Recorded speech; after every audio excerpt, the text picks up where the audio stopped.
Wait. What's going on, people, man? We're back in the building. Oh, absolute bombshell dropped last night. You guys have already seen it, the Alexander Isak stuff. So obviously, I'm gonna just kind of react to it. It was relatively late when I saw it. To be honest, I think I saw it like around, like 1:30 or something like that. Um, yeah, I was busy in the evening, so didn't really look at my phone, didn't really check anything. I didn't even know the PFA Awards was even on, to be honest with you. So yeah, I was kind of a little bit baffed and a little bit lost. I then come on social media after, getting back, and I see Alexander Isak is the talk of the town, and he said this at the PFA. At first, I thought Alexander Isak was there at the PFA Awards, right? I thought he was there and he had actually said something whilst he was like on stage or something like that. And I thought, rah, did he really just? But then when I obviously read it, it was just statements and, all of these kind of things. And obviously that's where we start, man, to be honest with you.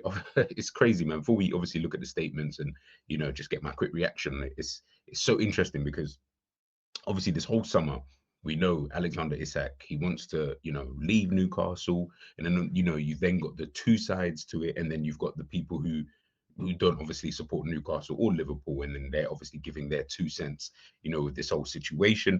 I guess it depends on what team you support as to how much you really care about this whole situation, because the reality is not even really a saga. If I'm being 100% honest, because nothing's really going on. It's not like Liverpool have dropped 4 bids and they just keep getting rejected, and the players, obviously pissed off about it and etc. The reality is Liverpool have dropped 1 bid, which they knew was not going to be accepted. So, from Newcastle's perspective, Liverpool being quite, disrespectful in that regards. You wanted to sign this player, you've been, unsettling the player according to them, and all of that kind of stuff. Fine, put the bid in. You put a bid in that everybody in the world of football knew was never going to be accepted. So why did you put in that kind of bid? So from both sides, it's just really from Liverpool side, it's kind of just like ultimately, it's a player that we want to sign. It's a player that we think can take us to that next level and can really help us towards our kind of title charge, and really trying to win as many trophies as we can over the next few seasons. But ultimately, we're not going to, I guess, pay you just whatever it is, kind of thing. And on top of that, we still have other things that we need to kind of do. As we know, Liverpool still need to sign centre backs and potentially other positions that they still need to fill within the squad. Newcastle, there's been a lot of talk about the PSR and all this kind of stuff. Obviously, I don't get involved in those conversations.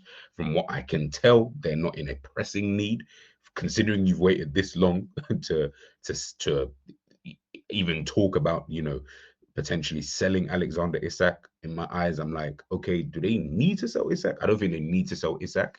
If I'm being honest with you, I think now, because you can tell that the narratives are starting to shift a little bit when we talk about why Newcastle should sell Alexander Isak. Before it was like, oh, PSR, they need the money, so they have to sell Alexander Isak. Now all of a sudden everyone shifted that narrative now, and it's like, oh no, but maybe they should sell because it will help with their project, and they can sign this player, they can sign that player. And if I'm being honest, just it from Newcastle's perspective, my opinion is obviously do what you're doing. Ultimately, is your player in it. So if you think it'd be better for you to just keep him, then do that. Ultimately, he's the second best striker in the Premier League at this current moment in time, behind Erling Haaland. He's one of the better strikers in Europe, and you have him. So obviously you've got this property at this moment in time, and players are property, they're commodities and all that kind of stuff. So it is what it is. That's how football is. If you feel that a valuation is not being met, or you don't feel like the buying club are going to meet that valuation, then of course you shouldn't be selling. Why would you sell? That's very silly, from you. We saw what happened with Liverpool and Coutinho. We felt that we could get a certain price for him, and we waited. We waited until January, actually, to actually sell him. So if Newcastle decide that they want to do the same thing, then that for me, I'm like, yeah, that makes the most sense, kind of thing. On top of that, we've seen already this summer, from what we gather, Newcastle obviously still need to get in some players and etc. The players that they're trying to get in comparison to the players that they may have been looking at the beginning of the window, yeah, is that an adequate enough, Is that adequate enough quality for you? I don't think so, personally, considering everyone keeps saying for the project. But usually, if you're going to sell a player for that amount of money, everyone thinks, okay, you sell him for 150. Okay, they're going to go sign this guy, that guy, that guy, that guy. Are they signing quality players, or is it just going to be about the quantity? We saw what happened with Spurs when they sold Gareth Bale. Did you get what I'm saying? They didn't buy quality at all, but they bought bare just bums kind of thing. Newcastle don't want to put themselves in that situation, because that situation sets you back even further than not taking the money at all. So what's the point of taking the money if we're only going to be able to sign? And again, not even to be disrespectful to some of these players, because I like Visser. I think he's a decent player. Obviously, I don't know. I think, is it Strand Larson from Wolves was a player that's popped up in the last few days. But you're selling Alexander Isak. Is that really enough? Like, is that good enough? Like, I personally don't see it that way. I don't look at it like that. For me, if I was Newcastle, I would say, well, no. If we're not getting in quality, then what's really the point in selling him? Because it, like people say, if you sell him, it improves the squad. It doesn't. I'm sorry. This If Alexander Isak is as good as everybody keeps saying that he is, and I think he is, but if Alexander Isak is this good, then I'm not selling him unless I'm signing Gyökeres and he's gone to Arsenal. Do you know what I mean? They wanted Ekatike, Liverpool signed him. So the reality, it's like, I get why Newcastle would be, very standoffish about this whole thing, because it doesn't really help them by selling him. It doesn't improve the squad that everybody thinks it improves the squad by. Do you get what I'm trying to say? So yeah, that from that side of it. Obviously from Liverpool side, there's not really a side other than they just want to sign the player. Do you know what I mean? They like the player, they want to sign the player. If they can meet conditions, then they'll sign the player. Personal terms seem like it will be like, it's probably, I think it's already been agreed and stuff like that. So yeah, really for Liverpool, I'll be honest, it's just more a case of how long are you willing to wait. I mean, we're now currently on the 20th of August at this moment in time. So I'm just looking at it thinking, how long are you willing to kind of wait this out? Like, are we going to be here forever? Like, are we going to wait until the end of the window kind of thing? We still got other positions. Are you patterning those positions first? I'm more concerned about the other positions than I am about signing Alexander Isak. Do you pivot? Do you come back in January? So I'm just kind of just like, yeah, until there will never be an ending to this until the window closes, and then we can say, all right, it's shut till Jan. So there's nothing that can obviously be done, in the interim. But yeah, I understand it from both sides. I can see it from both sides, and I get why both sides, I guess, are behaving in the way that they're kind of behaving, kind of thing. So yeah, it's just, it's just really one of those. So obviously here's the comment, or post, should I say, from Alexander Isak. So obviously the PFA Awards, obviously he wasn't there. He was voted in the team of the season. So here's the post. I'm proud to be recognised by my fellow professionals with a place in the PFA Premier League team of the season for 24-25. First and foremost, I want to thank my teammates and everyone at Newcastle who has supported me along the way. I'm not at the ceremony tonight with everything going on. It didn't feel right to be there. I've kept quiet for a long time while others have spoken.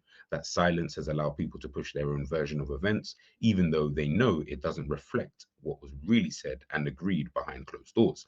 The reality is that promises were made, and the club has known my position for a long time. To now act as if these issues are only emerging is misleading. When promises are broken and trust is lost, the relationship can't continue. That's where things are for me right now, and why change is in the best interest of everyone, not just myself. Alexander Isak.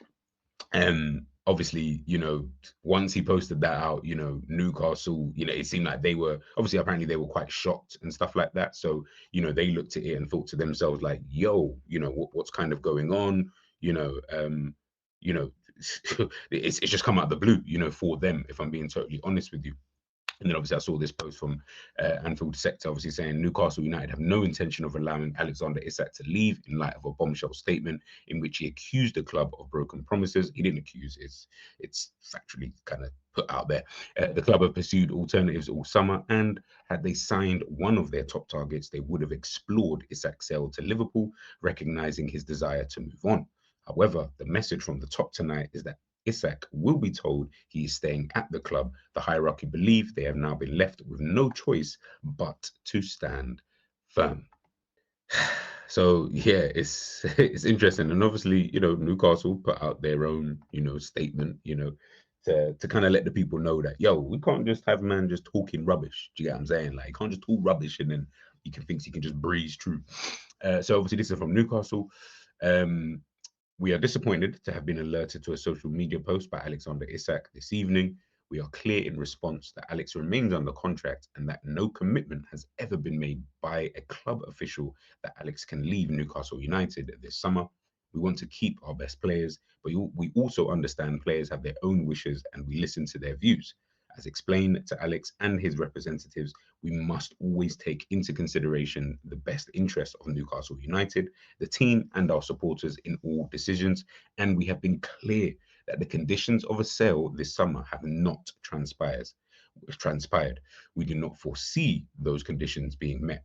This is a proud football club with proud traditions, and we strive to retain our family feel. Alex remains part of our family and will be welcomed back when he is ready to rejoin his teammates. So this rhetoric that people thought like, oh yeah, there's no way back for Alexander Isak. He can never go back. I always thought it was bullshit, but obviously Newcastle can obviously always go back on their word in that regards. But with something so public, they won't go back on their word. If anything, the ball will now be in Alexander Isak's court in regards to that part. They'll probably welcome him back and be like, yeah, like we said, he can come back to the team. We ain't got no problems. So if you don't come back to the team, don't look at us now. Do you get what I'm saying? Like, that's now kind of on him, to be honest with you. So yeah, like I said, there's obviously there's always two sides to the story. I'm not saying, by the way, that Newcastle side is the right side or the side that's even telling the truth. I'm also not saying that for Alexander Isak. They're both lying and they're probably both telling a bit of the truth. That's just the way it is, obviously in business and all of that kind of stuff in football. So yeah, I mean, looking at this Newcastle statement here, as explained to Alex and his representatives, we must always take into consideration the best interest of Newcastle United, the team, and our supporters in all decisions. And we have been clear that the conditions of a sale this summer have not transpired. So obviously, this is where I think the ambiguity comes in, and why a lot of people are acting like they know what's really going on when they don't, kind of thing. When the reality is, you can only really go by the factual things that have obviously, popped up. From what we know from the reports, kind of thing, and that's all we can go on, unless someone knows Alexander Isak personally and is obviously leaking information, which I don't think is true, but who knows in today's world. From what we know, Newcastle obviously want to sign strikers. They need to sign strikers. Obviously, they can't just let a striker go and not sign one. The strikers that they've tried to sign, they haven't been able to sign. Whoever that might be, we can go through the list, we can laugh. It doesn't really matter. They still haven't been able to sign them. The players that they now got available to sign, I don't even think that they're even trying to explore those too tough, because in their eyes, they're probably thinking, I don't even see the point in trying to explore those, because unless Liverpool come in with like a £200 million bid, then why would we want to sell? And on top of that, who are we realistically going to be able to sign that's going to be adequate enough, which is what I was obviously saying before. So those are those conditions for Liverpool. Obviously, there is a number. I'm not saying, I just said 200 million just as a silly number, but there is a number below 200 million that Newcastle probably would accept, probably regardless of anything, right? Unless he's really, unless the only way I could see that, if they Liverpool offered 200 million, they still said no, then that would the only way I would see that working is if Alexander Isak said, no, I don't want to leave. But obviously we know he wants to leave, so clearly there'll be a number. But until those conditions are kind of met, and if Newcastle don't sign anybody, they ain't selling Isak. Do you get what I'm saying? How do they? And this is why I say the ball, like Alexander Isak has obviously put out his statement, not even statement, but he's kind of said what he said, right? And he's gone about it in this kind of way and blah blah blah, and we'll talk about that in a second as well. But the reality is nothing's really changed. This is more for show more than anything, if I'm being totally honest. This is more, oh, you're now airing the dirty laundry, which doesn't put Isak in a strong position. You don't have a release clause. You have 3 years left of your contract. There is nothing in place to say that you can leave. You're not in the strongest position. I know everybody looks here and think, Why would you keep an unhappy player? He's gonna apparently sit in the reserve. That none of that's happening, bro. Like obviously, if it happens, then of course we will. It happens. I think it would be highly unlikely, let's put it that way, that something like that will happen. So he's just going to sit in the reserves. I don't want Alexander Isak if he's sitting in the reserves till Jan. That's stupid. Why would I sign a player who's been sat in the reserves for the last 6 months or for the last 4 months or whatever it is until January? I would never want to sign that kind of player. Like I'm good. Do you get what I'm saying? Because then you've shown me that one, you're not a professional. Two, I don't even know what that looks like come the time, and we're gonna have to still spend about 100 plus anyway to get you. So yeah, none of that really works for me, to be honest with you. Like I would rather say, nah, I'm all right, I'll just sign someone else, kind of thing. It's not that deep. You're not the world's best striker, so I'm not gonna miss out in that kind of regards. So yeah, that's the way I would look at that. For him anyway, being a professional football player, do you really want to go through that? Do you really want to just be ousting yourself so much so that you're gonna now just sit in the reserves? Like at some point, someone's got to give. And if he doesn't get sold in this transfer window, I promise you, he's gonna have to give more than Newcastle will have to give. They'll say, "Listen, bro, you can come back." How about that? They'll probably send him a message and say, "You can come back. Like whenever you're ready, you can come back." Like no one's saying that you can't come back, kind of thing. Obviously, you're deciding to stay away, but you can come back if you want to come back. It's then going to be on Isak. Obviously, the way that he's gone about things, and I know everyone's going to say, "Oh, Vissa did the." We keep doing this, moving the goalposts. I don't care what Vissa's done. I don't care what Yoker has done. I don't really care. I don't condone any of it, by the way. But I don't care what they have done. I'm just talking about. Let's be specific. We're talking about one person. Don't keep bringing up. Everyone keeps bringing up Vissa. You keep bringing up Yokerez. Stop moving the goalposts. Talk about Alexander Isak. Just worry about that. It's annoying when I hear people say, "Oh, but this person," you sound like a child. Only children do that. Oh, but he did that, so why? Bro, shut up, man. Shut up. No one cares about that stuff. Do you get what I'm saying? Anyways, in terms of his own obviously behavior, obviously I don't fuck with it. I think the way he's gone about everything is it's just unprofessional more than anything. The thing is, we get it why you've acted in the way that you want, like in this kind of way, right? Obviously, we understand you want to leave. Newcastle don't want to sell you, but you really want to go. That's no problem. You don't go train at your previous club, missing out a club tour. Like Luis Diaz, like, you know, was looking like he was going to be sold to Bayern Munich, or looking like he was just going to be sold, right? Man still came on tour. Players still will still go on tour. Like you didn't have to do all of that. Do you get what I'm saying? Like there's a way to kind of do these things, and with a deal this big, and with a deal that's quite so delicate as well, because of the type of player that you are to Newcastle. Obviously, they're one of their best players, if not best player.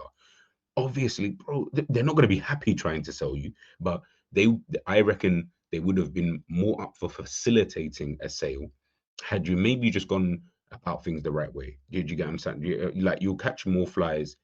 What is it? You catch more flies with what is it? You catch more flies with I can't remember the saying, man. Someone in the comment section when you listen to this part, tell me what the phrase is in the thing. But yeah, I'm just looking at it and I'm just like, the way you've gone about it, I don't get how you think this is the way that's going to help you. That's the only that's the only thing for me is how do you feel like this will help you to be able to get that move? Because right now, it like if anything now, Newcastle are going to be in a position of, you know, we will just keep you here out of spite. Now I know obviously that's I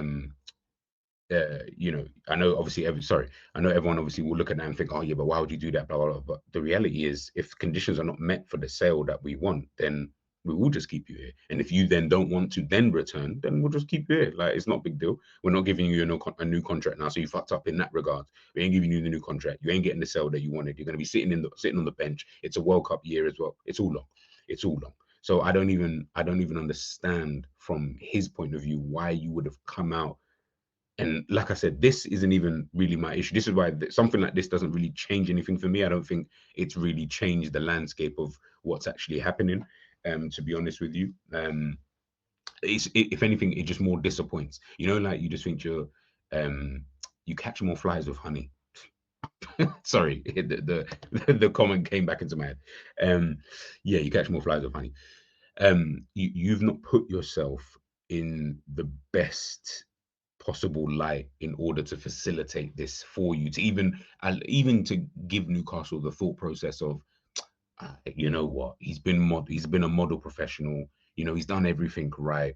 If anything, they start feeling. And listen, this is all more fairy tale more than anything, but they feel like, oh, you know what, we've probably been a little bit, okay, let's see what we can kind of do, kind of thing, or let's see what we can kind of agree. You staying away from the club and doing all fucking bro, like you're just being so extra about this. If anything, you're harming the deal more than you're helping the deal. This isn't helping the deal. You doing all of this stuff, you even putting this out, this Instagram story here, it doesn't even help.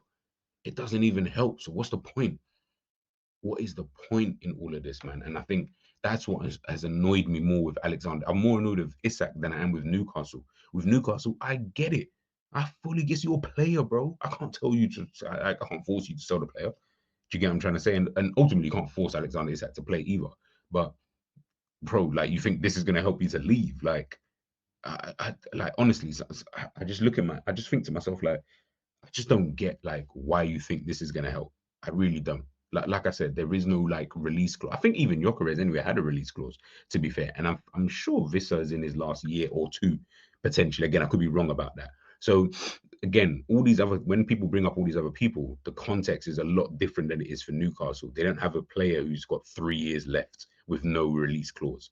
Kind of thing. Like, it's like, well, give us the money and then maybe we'll think about it. Kind of, and even then, we still may not even sell him. It's just give us the money and we'll think about it, kind of thing. At least put us in that position. Liverpool haven't done that yet. Until Liverpool do so, which they haven't done, and obviously, as we've heard, Liverpool will only explore uh, uh, trying to sign Alexander Isak if they get encouragement and whatever the hell that means. I'm just like, yeah, Liverpool, you're just, yeah, it's like you're just the weird guy in the club who's just hanging around now at this point, hoping that you can get this chick's number. And I'm not saying there's no chance you can't get the number. There is a chance you could get this number, only after she's dealt with her boyfriend. Do you get what I'm saying? You know the ones there, like after she's spoken with her boyfriend, whether he's there or not, kind of thing.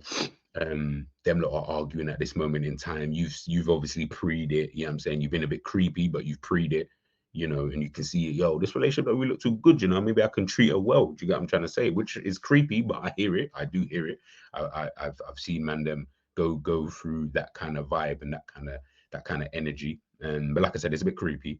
So you're still kind of hanging around. Do you get what I'm saying? And you're seemingly waiting until the last second and then hoping that, she storms off from her boyfriend and then you can just come in there and swoop in, like, the knight in shining armor and kind of tell her like, yo, like, babes, you know what I'm saying? It's don't worry about all of that. You know what I'm saying? I see you all stressed and want. Listen, let's go quickly. Listen, let me take you home, or let me grab you something to eat real quick. You know what I mean? We've been drinking all night and that, everyone said some things that they probably shouldn't have said, kind of thing. And then hoping that you can chat to her in a way that allows you to get that number. And then, you take it from there, man. So yeah, it's like I said, it's just a funny one with Isak at this moment in time. Do I agree with the way that he's gone about things? No.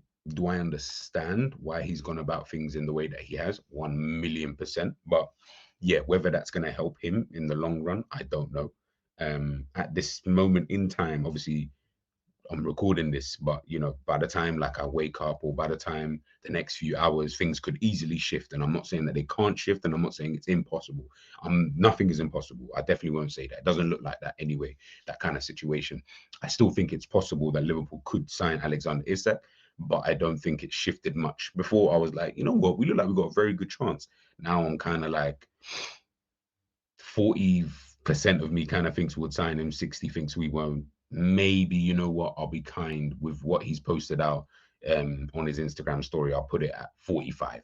45 and then 55 says he stays. So we're reaching half and half kind of thing. And that's kind of where we're at this moment in time until things obviously shift. We've still got time left in the window. I believe it closes, is it the 1st or 2nd of September?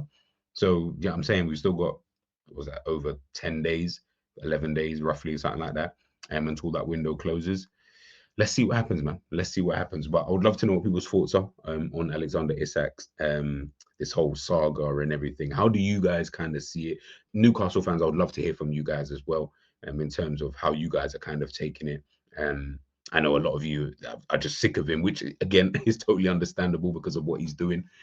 So I'm not even against, you know, how you guys feel about that. You have every right to feel grieved. You have every right to feel disrespected, because ultimately he has disrespected the football club. And he's when you disrespect the whole football club, it's different when you disrespect the player, because that's kind of like behind closed doors, and that's really just a player thing kind of thing, right? And that's kind of part and partial. But when you disrespect a football club like that and the fans, yeah, it's difficult, man. It's difficult. It's difficult. So yeah, I'd love to know what people think in the comment section. So let me know, and I will catch you guys real soon.